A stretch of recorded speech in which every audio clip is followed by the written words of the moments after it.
The INFJ's nicknames are the extroverted introvert and the social chameleon, yet they tend to have few to no friends. What could be the reasons? Let's take a look. Number 1. INFJs are constantly evolving. Consciously or unconsciously, the INFJ personality type has devoted itself to a lifetime of learning and growing. From the habit of reading numerous books simultaneously within the realm of science, technology or existentialism, to continuously developing their own character via real-life challenges. INFJs seem to have a deep need for personal development and transcendence. Poignantly, as a result, INFJs tend to have few to no friends, because by constantly evolving, many INFJs inevitably outgrow their friends and social circles. Working honestly on yourself with all your weaknesses and vices exposed to yourself is one of the hardest things to do. It's the loneliest of paths. Only those brave souls who share the same drive to evolve will grow together with the INFJ in their mutual pursuit of an ever-expanding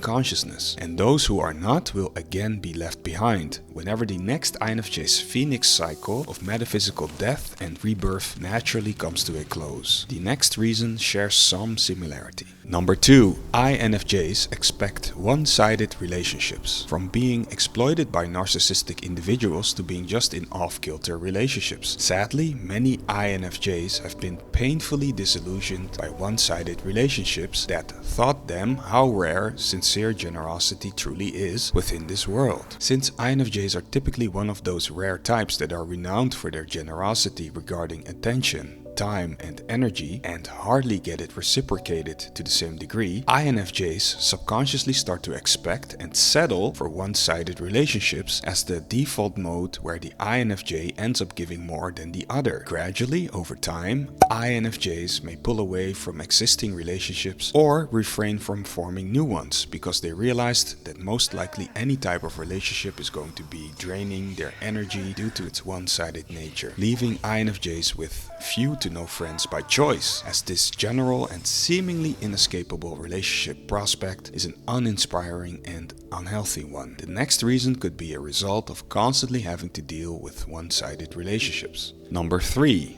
INFJs may be stuck in trauma. It's no secret that a significant amount of INFJs are struggling with some form of trauma. Some voices even theorize that trauma is inseparably interwoven into the fabric of the developmental path leading toward the INFJ personality. Sadly, in the aftermath of most likely a trauma-ridden upbringing, many traumatized INFJs tend to have few to no friends by being stuck in their trauma symptoms like depression, toxic shame, self-loathing, hyper-independence, excessive self-isolation, heightened mistrust, moodiness, embitterment, relationship avoidance, and people-pleasing. Numerous INFJs struggle with creating and maintaining healthy friendships. The INFJ's trauma can be overwhelming to potential friends and scare them away, whilst the traumatized INFJ actively tries to prevent friends from getting too close, to feel emotionally safe with no friends and loneliness as a logical conclusion. The INFJ's trauma may have caused the next reason. Number 4. INFJs have a high standard for character. According to many online MBTI discussions, Jesus Christ was considered to be an INFJ. With such a high ideal as an archetype for the human race, let alone the INFJ personality, it's no wonder that INFJs tend to have a high standard for their own character as well as those of others. However, one of the hardest things to be in this world is a quote-unquote good person, as it requires a sophisticated moral and ethical framework and the discipline and integrity to live by it despite tempting opportunities to act otherwise. As such, many INFJs find themselves alone in their strivings to reach their own high standards for character, because there aren't many people out there striving for the same thing, it seems, which makes it hard for INFJs to find potential friends with good enough character to truly call a friend. The next reason is a peculiar one. Number 5. INFJs learned to be inauthentic to make certain relationships work. Being a rare, mystical and quirky personality type with a prevalence of around 1% of the world's population made the journey of growing up a gruesomely lonely one. Young INFJs most likely learned sooner or later that their eccentric ideas, heightened sensitivity and paradoxical personality traits weren't always understood nor accepted by their social circles. To avoid criticism, shame or awkwardness, INFJs consciously or unconsciously learned that hiding characteristic parts of themselves, like the aforementioned, helped avoid relationship turbulence.